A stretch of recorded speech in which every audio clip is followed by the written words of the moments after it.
पाकिस्तान में मर चुका है, अबू सलेम भी लटक चुका है फांसी पे, अफजल भी मर गया, कसाब भी मर गया।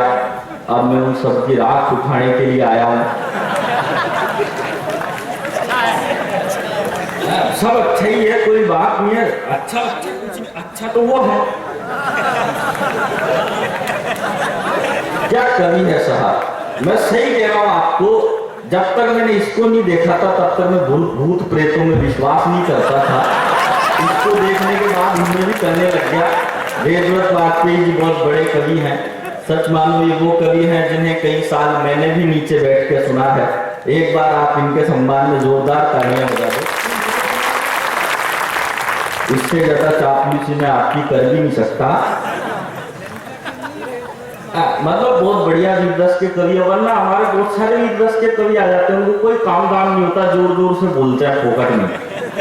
ये तो बहुत बढ़िया वीररस के कवि, वरना वीररस के कवि को काम दाम नहीं होता। वीररस के एक वीररस का कवि माइक पे खड़ा खड़ा जोर जोर से चिल्ला रहा था, बोला मैं दुनिया में आग लगा दूंगा। इतने में नीचे से लड़का बोला, चोटे तेरी बीड़ी बुझ गई, पहले उसको तो जला ले। मामला ही एक वीररस का कवि तो घर में पलंग पे पड़ा पड़ा ही चिल्ला रहा था, बोला तख्त बदल देंगे, ताज बदल देंगे। इतने में इसकी लुगाई बोली, दोबारा बोलना, क्या बोला तू? वो बोला तख्त बदल देंगे, ताज बदल देंगे। इतने में लुगाई बोली, 15 दिन से चड्डी बनियान नहीं बदले, उनको क्या क्या देखो अपना स्टाइल दूसरा है। ये ताली बजाने के कारण भैया ब्याह नहीं हो रहा मेरा। अब देखो आप तो क्या है, यहाँ के हो, आप कुछ भी कह सकते हो, आपका मोहल्ला है, आपका घर है, आपकी गली है, और आप जानते हो अपनी गली में तो मतलब इसमें है करने की कोई खास बात नहीं है। ये वीररस के कवि कहते हैं हम जान दे देंगे पर कश्मीर नहीं देंगे। ये बात अपन भी कहते नहीं देना, कश्मीर हमारा है, पर दूसरी स्टाइल होती है। वीररस का कवि कहता है जान दे दे। आ जाओ भाई साहब, आप तो सही टाइम पे आए हो, हमने प्रोग्राम जल्दी शुरू करवा दिया था। अतिथि गृहों में बैठ रहा हो, मेरे को तो समझ में नहीं आ रहा है अतिथि कौन कौन से हैं। ये वीररस देखो, मैं भी कहता हूँ जान दे देंगे पर कश्मीरी नहीं देंगे। वीररस के कवि का स्टाइल दूसरा होता है, जान दे देंगे पर कश्मीरी नहीं देंगे।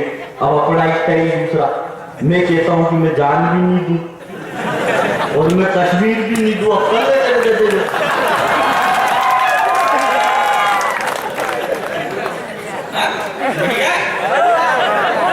इसका पेमेंट भी मिला है जिससे बढ़िया है। चेयरमैन साहब कहाँ है? अच्छा, चेयरमैन साहब को मैं विशेष प्रणाम करता हूँ। क्या है, दरअसल मेरे बड़े अच्छे दोस्त थे, इन्होंने मुझे बुलाया, बोला सुरेश अलवेला जी आपको आना है बांसवाड़ा में। मैंने कहा और कौन कौन आ रहे हैं? बोला अनामिका अंबराली है, वीररस के विद्वान कवि वेदव्रत वाजपेयी आ रहे हैं, आप भी आ जाओ। तो ये बोले यार क्या पेमेंट लोगे? मैंने कहा यार वाजपेयी जी आ रहे हैं तो एक काम करना, उनसे 100 रुपए कम दे देना। तो ये बोले आ जाओ, वाजपेयी जी तो 100 रुपए में ही आ रहे हैं।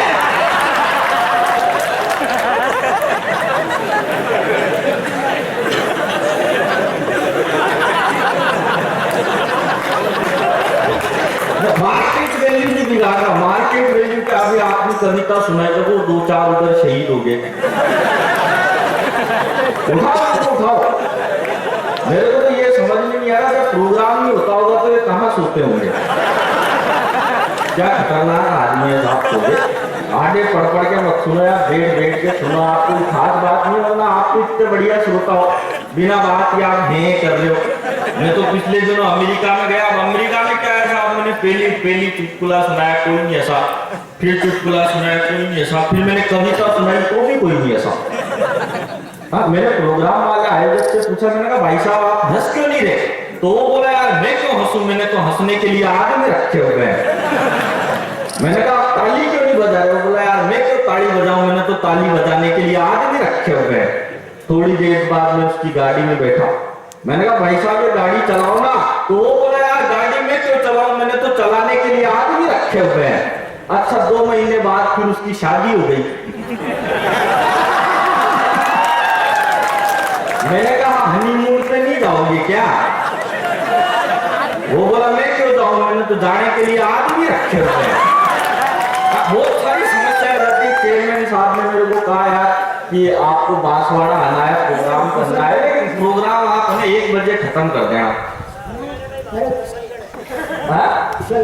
बांसवाड़ा के अंदर ही तो है कुशलगढ़ है, लाहौर में थोड़ी है। ये तो मेरे को ही मालूम है कुशलगढ़ है, क्योंकि इतने कुशल लोग हैं तो कुशलगढ़ में ही रहेंगे, अफगानिस्तान में तो रह नहीं सकते। बढ़िया कुशलगढ़ के लोग, अब कुशलगढ़ बोल दूं या इस मोहल्ले का क्या नाम है वो बोल दूं। अपन को सब तरह से सेटिंग तैयार रखते हैं। चेयरमैन साहब बोले 1 बजे प्रोग्राम खत्म कर देना। मैंने कहा 1 बजे खत्म क्यों करवाना चाहते हो आप? बोले यार बात दरअसल ये है, जब तक मैं घर नहीं जाता मेरी लुगाई मेरे बिना खाना नहीं खाती। मैंने कहा तो बड़ी अच्छी बात है, वरना हमारा राजस्थान की तो सुबह उठते बेरन की देती है। बहुत बढ़िया बात है, आपके घर जाए बिना खाना नहीं खाती। तो बोले यार बात बढ़िया ये नहीं है, बात बढ़िया ये है मैं घर जाके बनाऊंगा तभी तो खाएगी ना। लुगाई इतना खतरनाक शब्द होती है। मैं आपको बताऊं, देखो पत्नी को इंग्लिश में कहते हैं वाइफ। वाइफ की स्पेलिंग होती है WIFE और इसकी फुल फॉर्म होती है without information fighting every time. कभी भी लड़ने के लिए तैयार रहती है। अब देखो क्या है, ये हमारे भाई साहब बैठे हुए हैं। अब दरअसल क्या है कि जैसा इनका फेस है, इनका सरफेस भी वैसा का वैसा ही है। तो क्या है कि ये लाइट की रोशनियां पड़ के डायरेक्ट वहां पे पड़ के रिफ्लेक्ट होके मेरी आंखों में आ रही थी। मैं तो ये सोच रहा था नगर पालिका वालों ने नीचे भी एक लट्टू दड़ा रखा है। देखो ये कोई खास बात नहीं है। बात ये है कि कोई बच्चा पैदा होता है और जब उसकी माँ उसके माथे पे हाथ घुमाती है तो समझ जाओ बाल उगते हैं, और जब बीवी हाथ घुमाती है फिर राम राम सत्य है। अब इन भाई साहब को तो देख के ऐसा लग रहा है जैसे पूरे मोहल्ले वालियों ने हाथ घुमाया।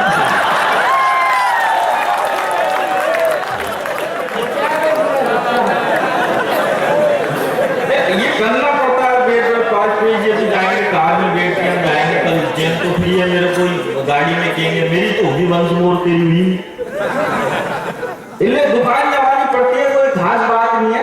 बहुत बढ़िया आपका प्रोग्राम चल रहा है, बढ़िया ही हो जाएगा। ये कह रहे थे, बोले क्या कह रहे थे आपको? मैंने कुछ कह रहे थे आपको, अयोध्या वाला सुना रहे थे। बहुत सारा पाकिस्तान पे कह देते हैं साहब। एक कवि कह रहा था पिछले दिनों दिल्ली में, पाकिस्तान तेरा नक्शे में से नाम मिटा देंगे। मैंने कहा बेवकूफ, जिधर उंगली कर रहा है उधर पाकिस्तान नहीं बांग्लादेश है। गलत साइड में कुछ भी कर देते हैं, लेकिन मेरे बहुत सारी बातें समझ में नहीं आती। मैं आपको सही बात बताऊं, दुनिया में सबसे ज्यादा इंटेलिजेंट आदमी होता है कुशलगढ़, कहीं का भी नहीं होता। कुशलगढ़ का आदमी बहुत इंटेलिजेंट होता है। कुल्फी भी खरीदता है तो पहले चारों तरफ से चाट कर देखता है, इतना इंटेलिजेंट होता है कुशलगढ़ का आदमी। मुझे पता है 3 आदमी थे, तीनों को एक जज ने 100 कोड़े की सजा सुनाई। पहला अमेरिका का, दूसरा पाकिस्तान का और तीसरा हिंदुस्तान का। जज बोला तुम तीनों अपनी अपनी सुरक्षा के लिए कमर पर एक चीज बांध सकते हो। अमेरिका का बोला जज साहब मेरे 100 कोड़े मारो लेकिन मेरी पीठ के पीछे तकिया बांध दो। दूसरा पाकिस्तान का था, वो थोड़ा ज्यादा इंटेलिजेंट था, वो बोला जज साहब मेरे भी 100 कोड़े मारो लेकिन मेरी पीठ के पीछे रजाई बांध दो। अब तीसरा हिंदुस्तान का, और हिंदुस्तान में भी कुशलगढ़ का रहने वाला, वो सबसे ज्यादा 1.5 क्षण। और कुशलगढ़ का आदमी का जवाब सुनना और ताली बजानी हो तो बजा देना, मेरे को आशीर्वाद देना है तो दे देना। आशीर्वाद का मतलब ये नहीं है कि वहां से खड़े होकर मेरे माथे पे हाथ घुमाने लग जाओ आप, मतलब वहीं से बीच बीच में आप तालियां वालियां बजा दे दो। पाकिस्तान का आदमी बोला जज साहब मेरे 100 कोड़े मारो लेकिन मेरी पीठ के पीछे रजाई बांध दो। अब तीसरा हिंदुस्तान का, हिंदुस्तान में भी कुशलगढ़ का रहने वाला, वो बोला जज साहब मेरे 100 नहीं 200 नहीं 400-500 कोड़े मारो लेकिन मेरी पीठ के पीछे इस पाकिस्तानी को बांध दो।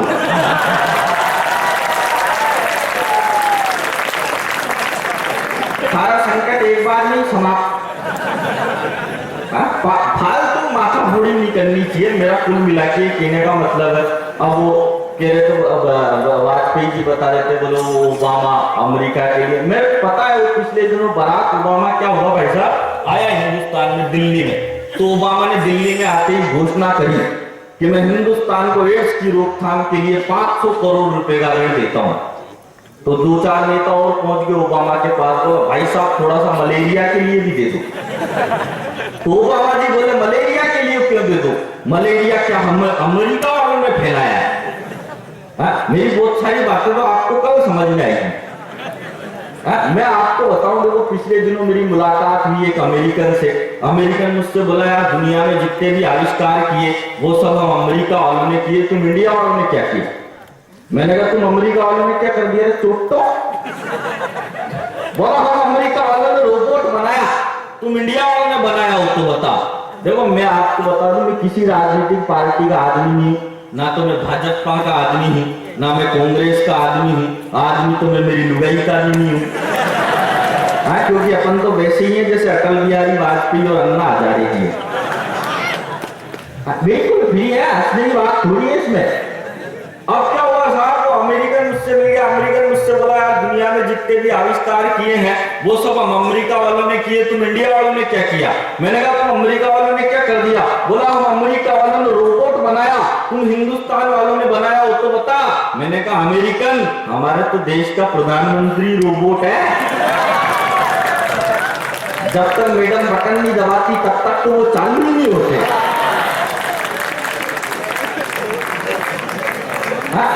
बिल्कुल अपने को क्या मतलब राजनीति से। आप पिछले दिनों दिल्ली में दो मिल गए, कांग्रेस का और बीजेपी का, तो बीजेपी वाला क्या सोनिया गांधी क्या कर दिया तुम्हारी सोनिया गांधी ने इस देश के लिए? तुम्हारी सोनिया गांधी ने इस देश को 2 बच्चे दिए, इसके अलावा कुछ दिया हो तो बता। तो कांग्रेसी बोले भाजपा ही तुम्हारे अटल बिहारी वाजपेयी से तो वो भी नहीं हुआ। तो भाजपा ही बोले कांग्रेसी क्या तू अटल जी को महान नहीं समझता? अबे बेवकूफ, क्या तू गुप्त दान को दान नहीं समझता? कोई मतलब नहीं, राजनीति में मैं कोई भी टिप्पणी नहीं करूंगा, हालांकि मैं ऐसे के ही करूंगा। मोबाइल आ गया, उठाओ उसको टिक करो। इतनी रात में किसी का मोबाइल बज जाए तो समझ जाओ या तो उधार वाले का आया है या फिर जुगाड़ वाले का आया है, नहीं तो समझ जाना फिर लुगाई का आया है। बहुत खतरनाक शब्द होता है साहब, लुगाई समझ नहीं आती। पिछले दिनों एक आदमी अपनी लुगाई के साथ नैनीताल में गया, नैनीताल में वो होटल में रहा, होटल में रहने के बाद उसने सोचा यार होटल चेकआउट कर देते हैं। अब वो जैसे ही होटल चेकआउट करने के लिए गया तो मैनेजर बोला आपका बिल हुआ 50,000 रुपए। आदमी बोला 50,000 रुपए किस बात के? बोला 50,000 रुपए से 5,000 रुपए के तो आपने एसी के। वो आदमी बोला साहब एसी तो हमने चलाया ही नहीं। तो मैनेजर बोला एसी क्यों नहीं चलाया आपने? एसी तो बिल्कुल तैयार था।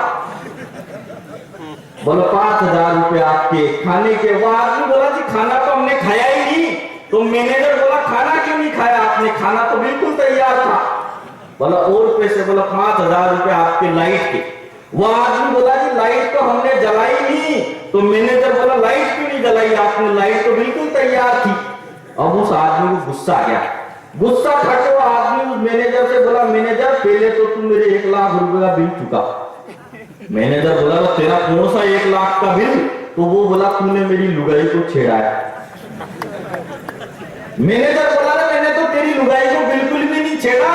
तो आदमी बोला तूने काहे को नहीं छेड़ा? लुगाई तो बिल्कुल तैयार थी।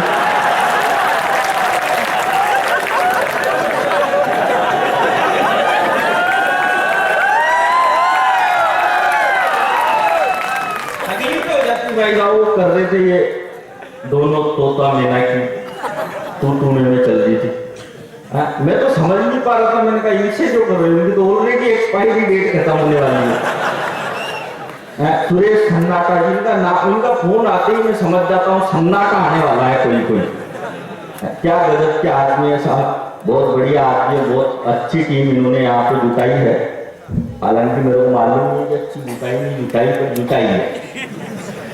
बहुत बढ़िया प्रोग्राम हो गया और बहुत बढ़िया चल भी रहा है। अब जब वो कवियत्री से कर रहे थे मैं बिल्कुल भी कवियत्रियों के चक्कर में नहीं पड़ता, क्योंकि मैं जानता हूँ ये जो हसीनों के बाल होते हैं हम मर्दों को फंसाने के जाल होते हैं और न जाने कितनों का खून पिया इन्होंने, इसीलिए उनके होठ इतने लाल होते हैं। बिल्कुल भी नहीं, मैं बात ही नहीं कहता, मैं कह रहा था आपको अमेरिकन, अमेरिका का वाला बोला यार क्या कर दिया तुम, इंडिया वालों ने कुछ भी नहीं किया, हम अमेरिका वालों ने अभी एक ऐसी मशीन बनाई जिसमें इधर से बकरा डालो और उधर से सब्जी बन के तैयार। मैंने कहा तो कुछ भी नहीं है, इसके आगे का आविष्कार तो हमारे कुशलगढ़ वालों ने कर दिया। वो बोला क्या कर दिया तुम कुशलगढ़ वालों ने? मैंने कहा कुशलगढ़ वालों ने ऐसी मशीन बनाई कि इधर से बकरा डालो और उधर से सब्जी बन के तैयार, और आपको सब्जी पसंद नहीं आए तो उधर से वापस सब्जी डालो, इधर से बकरा बन के तैयार।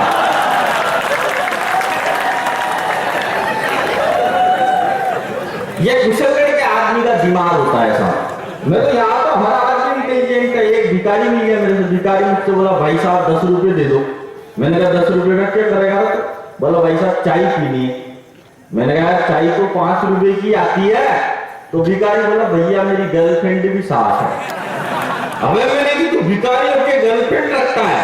तो बोला गर्लफ्रेंड रखता हूँ इसीलिए तो भिखारी हूँ।